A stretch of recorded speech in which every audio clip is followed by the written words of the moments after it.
Ce qui est toujours impressionnant, je trouve, c'est les accidents de circulation. Donc, accident de circulation, on arrive dans des contextes où c'est de l'accident. Et vous dites la gravité un petit peu de...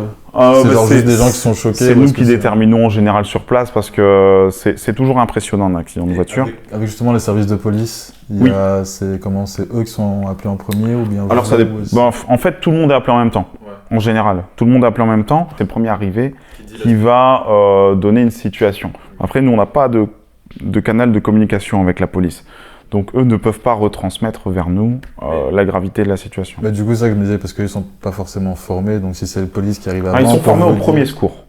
Vraiment les tout premiers secours. Donc, en cas de danger vital pour la personne, admettons que la personne s'est prise un arbre, la police arrive sur place, elle constate une personne en arrêt cardio-respiratoire, elle a suivi la formation pour extraire la victime et entamer une réanimation. Mais attention qu'elle doit prendre en compte aussi sa propre sécurité et pas intervenir non plus sans prendre en compte le risque d'inflammation du véhicule. Attention que les véhicules n'explosent pas, ça c'est une légende urbaine.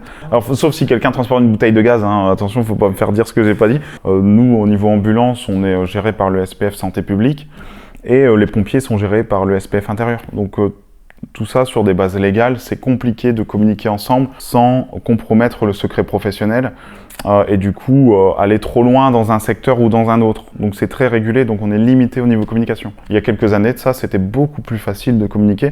On avait une radio commune, comme je te disais tout à l'heure, les ambulances partaient de la caserne. Donc en fait, on avait les mêmes radios pour les ambulances et pour les pompiers. Maintenant, c'est plus compliqué, tout doit repasser par la centrale 112.